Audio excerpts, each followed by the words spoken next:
Elle leva la main, mais ce n'était pas un geste d'enfant, pas pour demander une sucrerie, ni pour saluer. C'était un signal, un appel muet que seuls ceux qui savent vraiment regarder peuvent de comprendre. Autour d'elle, les adultes passaient, souriaient, comparaient des prix. Personne ne voyait, personne sauf un chien. Un berger allemand de la brigade cynophile. Il sentit ce que personne ne voulait imaginer.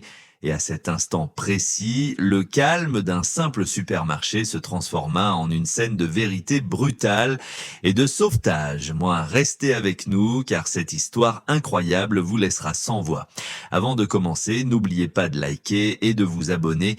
Et surtout, je suis curieux, d'où nous regardez-vous? Indiquez votre pays dans les commentaires. J'adore voir jusqu'où voyagent nos histoires. Les roulettes des chariots grinçaient doucement sur le carrelage blanc, un murmure de conversation s'élevait par moments entre les rayons, et les néons diffusaient leur lumière blafarde au-dessus des étagères remplies. C'était un après-midi comme les autres dans ce supermarché de quartier. L'air sentait la lessive bon marché, les bananes trop mûres et le carton des emballages empilés. Rien ne bougeait trop vite, rien ne semblait urgent. Marc Lemoine marchait calmement entre les rayons, uniforme impeccable, main sur la ceinture, silhouette familière pour les habitués du quartier.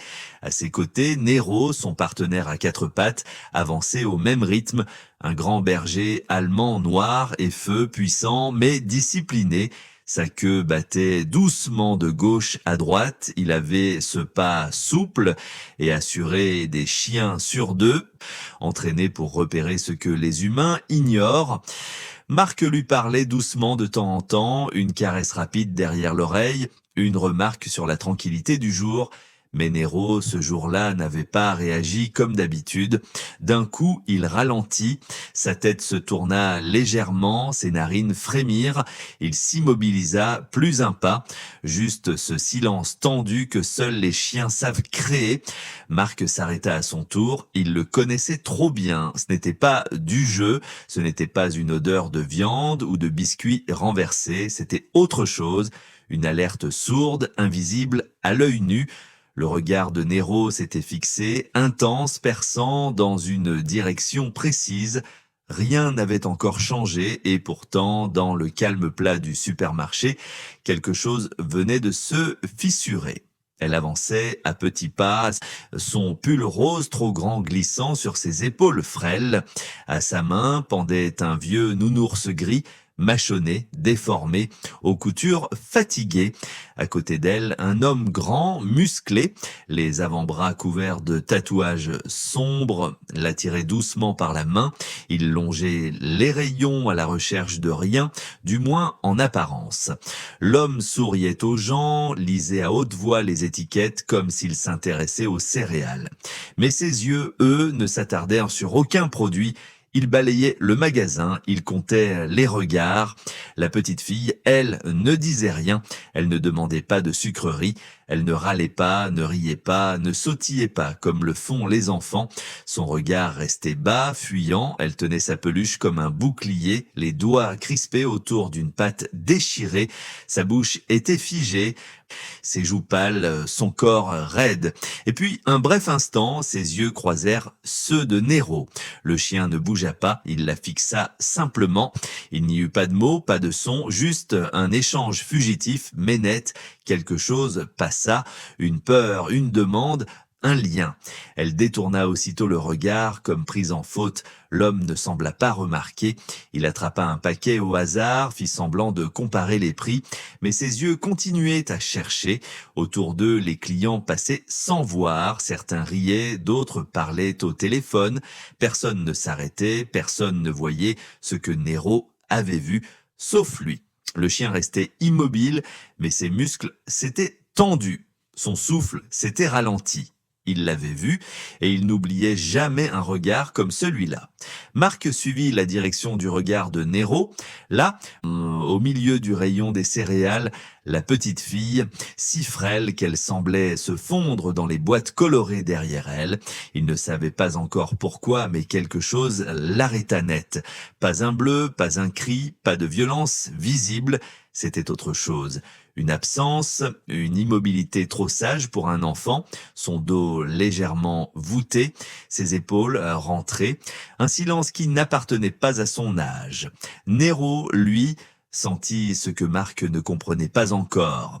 Un frémissement naquit dans sa gorge, à peine un son, un grognement ténu, mais chargé de sens. Les poils de sa nuque se dressèrent comme une réponse instinctive. Marc posa une main sur son collier, surpris.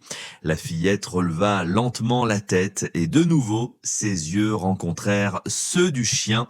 Cette fois, elle ne détourna pas le regard tout de suite. Son visage resta figé, mais sa main libre bougea, lentement, très lentement. Elle leva le bras, pas pour attraper un produit, pas pour saluer, la paume ouverte, les doigts serrés puis tendus, comme si elle luttait contre la peur, un geste sec, discret, mais codé. Marc sentit son cœur se contracter. Était-ce bien ce qu'il croyait?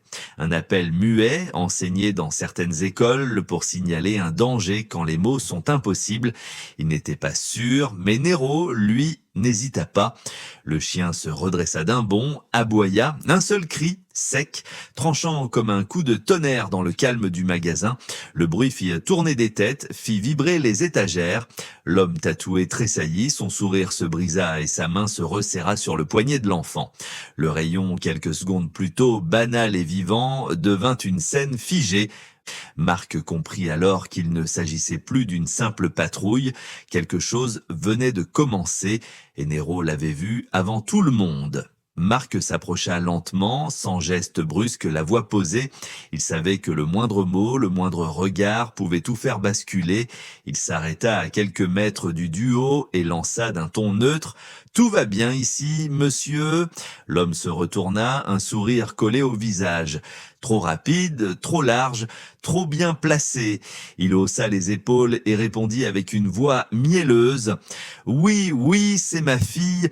Elle est un peu timide, c'est tout. » Mais Marc ne regardait déjà plus l'homme, il observait la petite, sa main toujours coincée dans celle du supposé père, son regard baissé, son menton qui tremblait, ses doigts crispés autour de la peluche. Elle ne disait rien, mais son corps criait. Nero fit 2 pas et se plaça entre eux, pas une attaque, juste une barrière, son corps droit, ferme, prêt. Il n'aboyait pas, il ne grognait pas. Mais il ne bougeait plus, il bloquait toute échappatoire, un rempart vivant. L'homme tenta de rire à nouveau, mais sa voix vibrait, trop haut, trop vite. C'est qu'un malentendu, hein. Elle a juste peur du chien. Derrière Marc, un client chuchota en regardant son téléphone. Je la reconnais, et c'est la gamine de l'alerte enlèvement, j'en suis sûr. Le silence se fit plus dense, l'air changea, comme si chaque rayon du supermarché venait de comprendre, comme si les néons eux-mêmes avaient baissé d'intensité. Marc ne parlait plus, il observait, et Nero, lui, ne quittait pas des yeux la main de l'homme, celle qui serrait trop fort, celle qu'il allait falloir faire lâcher. L'homme fit un mouvement brusque, son sourire factice se fissura et en un éclair, il tira la fillette par le bras. Elle trébucha à moitié, ses petites jambes peinant à suivre, mais avant même que Marc puisse réagir, Nero était déjà parti. Le chien jaillit comme un éclair, sans grognement, sans violence, mais avec une précision parfaite.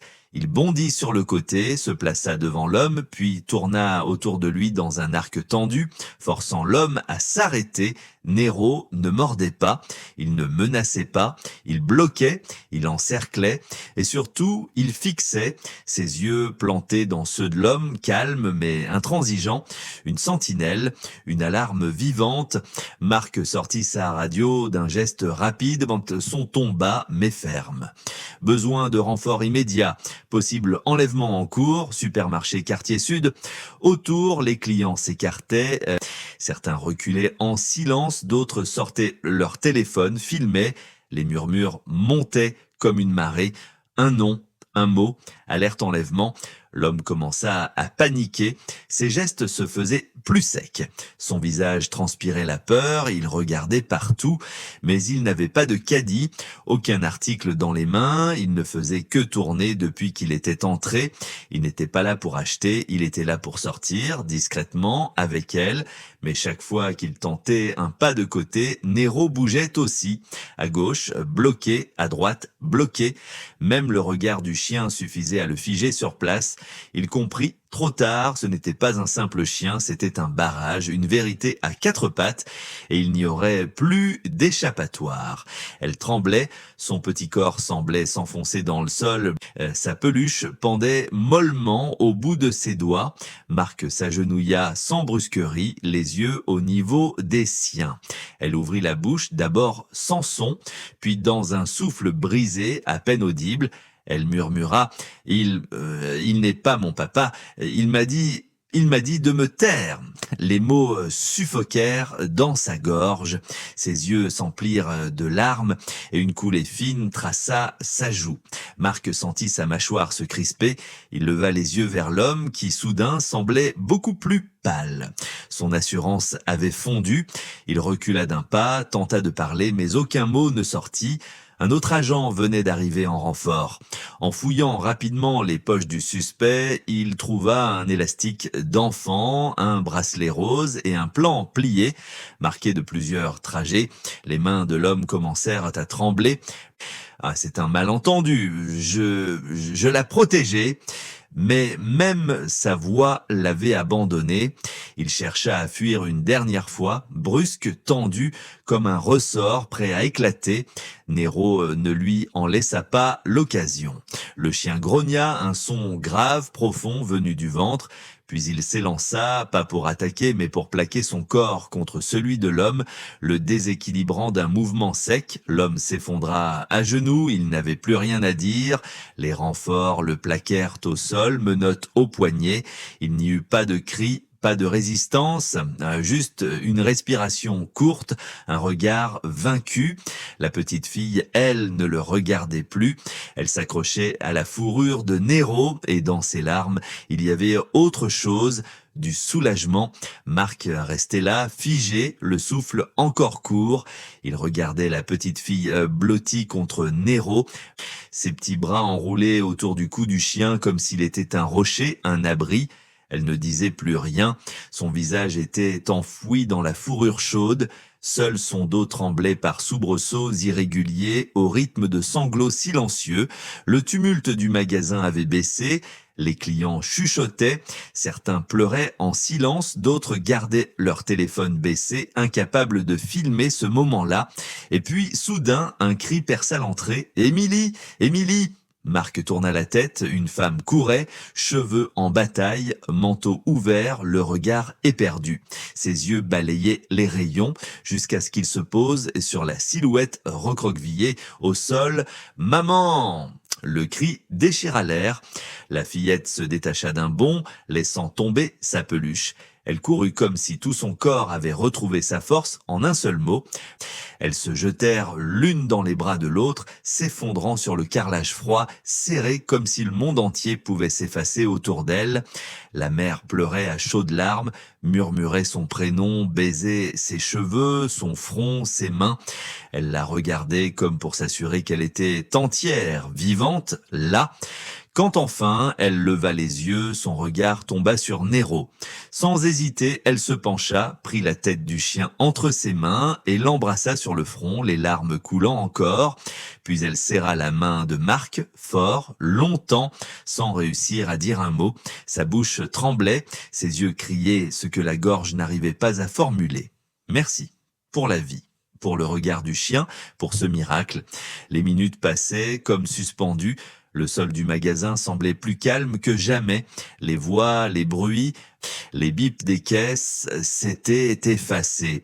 Comme si tout le monde avait compris qu'il ne fallait pas briser ce moment, la petite fille s'éloigna doucement des bras de sa mère. Elle se tourna vers Nero, resté assis, calme, la tête légèrement penchée. Il ne cherchait pas à s'imposer, il attendait. Elle s'approcha, pas à pas, comme si elle retrouvait un ami qu'elle ne voulait voulait pas quitter. Elle s'agenouilla lentement devant lui, posa ses petites mains sur sa tête et le regarda dans les yeux longtemps. Il ne sia pas. Tu m'as vu, toi, eh bien personne d'autre, juste toi. » Sa voix était basse, encore brisée, mais claire. Elle enfouit son visage contre lui et le serra de toutes ses forces. Nero ne bougea pas, il se laissa faire, solide, chaud, protecteur. Son regard restait fixe comme s'il comprenait chaque mot, chaque larme. « Tu es mon héros », souffla-t-elle dans son pelage. Marc, à quelques pas, détourna légèrement le visage. Il passa une main rapide sous son œil discrètement, mais il n'était pas le seul. Autour, certains clients pleuraient aussi. Personne ne parlait, personne ne riait. C'était un silence rare, respectueux, profond.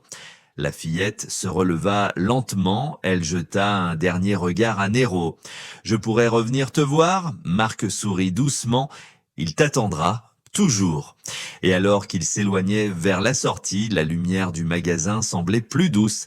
Le monde reprenait son souffle, mais plus rien ne serait jamais tout à fait comme avant.